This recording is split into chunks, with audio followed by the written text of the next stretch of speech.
Abonnez-vous, hein. Abonnez fidèles. Vous avez entendu? Abonnez-vous à ma chaîne. Et Twitch aussi, faites Belek, Max Venom. Twitch Là, aussi. là. Juste là, Max Venom. Ajoutez-le tous sur Twitch aussi. Il parle avec tout le monde, il répond. Sur Snap aussi, Ox Venom là. Et Instagram. Voir si je suis beau gosse, vas-y, c'est bon. Attends, est-ce qu'on voit bien là? Attends. Putain, là, c'est compliqué. Attends, je vais peut-être remonter un petit peu. Ouais, je vais remonter un petit peu là.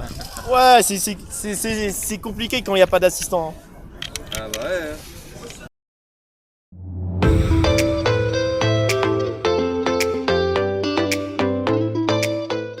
Yo, c'est Oxenum, comment allez-vous mes chers monégascos? Bah écoutez, comme d'habitude pour ma part, ça va super. Aujourd'hui on se retrouve pour une nouvelle vidéo, mais aussi pour le deuxième épisode du micro-trottoir lors du match France-Hongrie pour l'Euro 2020. Et d'ailleurs je vais faire un petit retour sur le premier épisode pour le match France-Allemagne. Alors, comme vous avez pu le voir, j'avais annoncé la couleur sur tous les réseaux sociaux, comme quoi la vidéo allait être catastrophique à cause de la qualité du son, qui était dégueulasse. Il y avait des pertes de fréquences, du gain de fréquence, des saturations de droite à gauche, tout ça.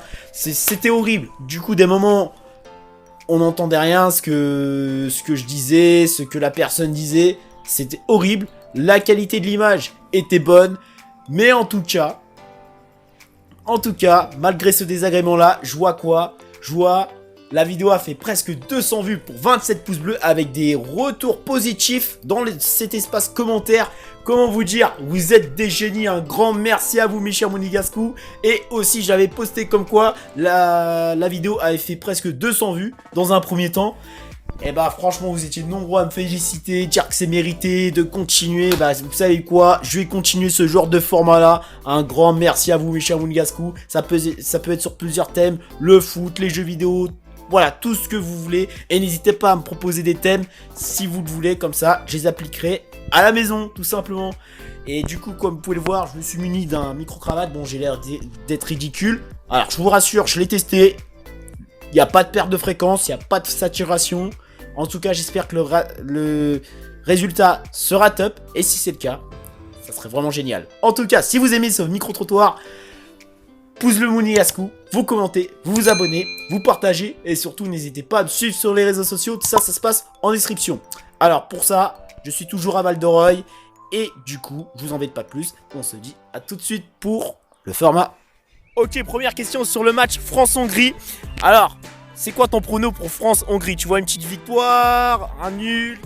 Franchement, je pars plus pour une victoire. 3-1 pour la France. Il n'y a que du solide en attaque et la Hongrie, à moins qu'ils marquent un but parce qu'ils sont pas mauvais non plus. Entièrement d'accord avec toi. Et toi, tu vois quoi? Bah ouais, moi je dirais une victoire avec 3-1. Bah la France, en même temps, ils ont Griezmann, Mbappé, Loris au goal. Ils sont forts quand même. Exactement. Et les buteurs, passeurs, vous voyez qui exactement? On espère Benzema, hein, parce qu'on le voit, il a toujours pas marqué. Hein. Ça serait bien. Ouais, ce serait bien aussi Benzema qui marque. Un petit triplet. Ouais, Ça serait ça incroyable. serait parfait. En espérant qu'il vous écoute Benzema. Alors je suis avec deux personnes, on va parler du match France-Hongrie. D'ailleurs, comment sentez-vous le match des Français? À votre avis, c'est favorable? Ils sont chauds en ce moment les Français un peu, Kylian Mbappé, tout ça, Benzema, tout ça, l'équipe elle est carrée un peu, mais ouais ça peut faire quelque chose je pense. Hein. C'est contre la Hongrie c'est ça? Exactement, contre la Hongrie. Ils les ont, je sais pas, il y a eu des matchs précédents, je sais pas trop c'est quoi les matchs précédents, mais ça peut, je pense qu'ils peuvent faire quelque chose de bien, il y a moyen de faire un truc cool. Hein. Impératif. Et toi, tu penses quoi Moi je pense que ça va, ça passe. C'est bien. Moi je vais juste regarder et voilà, je vais voir ce qui va se passer à la suite, tu vois. En tout cas, vos pronos, vos buteurs, vos passeurs, qui seront côté français, plus côté français? Moi je dirais Kylian Mbappé buteur, Benzema buteur, et je sais pas, allez 2-1 pour la France, et ouais 1 pour la Hongrie, peut-être, je sais pas, je connais pas trop les joueurs, mais ouais, allez je donne ça, ouais, je dirais ça à peu près. Et toi? Moi j'espère y avoir 3-0 ou un truc comme ça. Par Mbappé, tout ça. Affaire à suivre. Et j'espère qu'ils vont gagner la France quoi. Alors pour changer d'air un petit peu, on va parler de conflit probable. On reprend les mêmes, on recommence. La même que le match face à l'Allemagne. C'est du 4-4-2. Lloris au cage. En défense, Pavard, Varane, Kimpembe, Hernandez. Au milieu, Pogba, Kanté, Rabiot. Et en attaque, Griezmann, Benzema, Mbappé. T'en penses quoi de cette compo? Je sais pas. Bah, elle est bien parce qu'ils ont gagné contre l'Allemagne. Du coup, contre la Hongrie, ça sera peut-être plus facile. Exactement.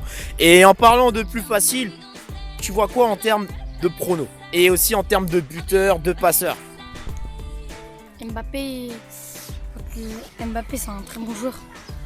Avec Benzema, il peut faire des miracles sur le terrain. Et en tant que passeur? Je sais pas, Pavard, Kipembe, c'est mon passeur, il est. Après, je sais plus moi. Donc là, on va changer un petit peu d'air.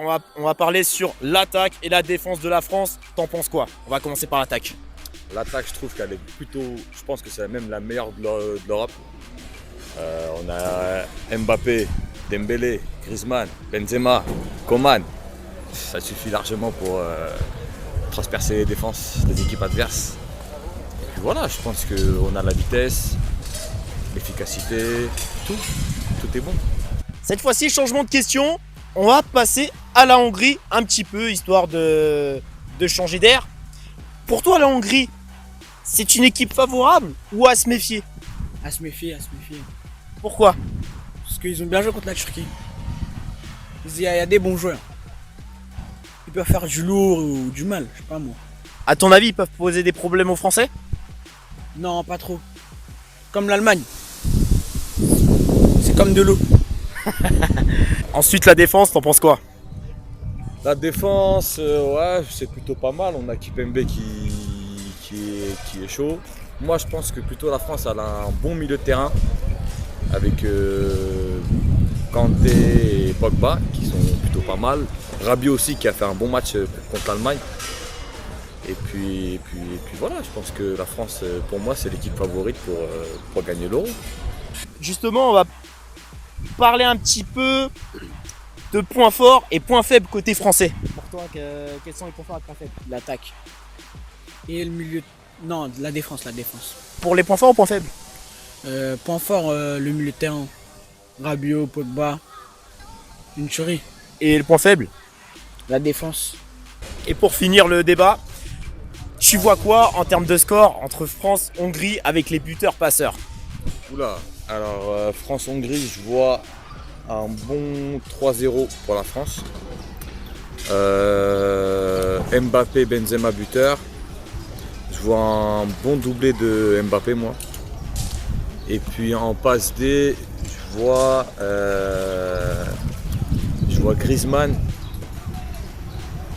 Griezmann et Pogba. Voilà. Et du coup, on va fermer le débat sur le prono. Pour toi, en pronostic, tu vois qui? Qui est vainqueur entre la France, Hongrie? Il y aura un petit nul? Ou alors, qui seront les buteurs, passeurs? Tu es libre de t'exprimer. Passe décisif, Karim Benzema, Kylian Mbappé. Griezmann, Pogba. En buteur ou passeur? Passeur. Et le score précisément? En 3-1. Pour la France, c'est ça? Ouais. Ils sont forts. Hein. Entièrement d'accord. Mais il faut Karim Benzema il évolue. Parce qu'il faut pas qu'il reste comme ça, ou sinon ça va faire ça.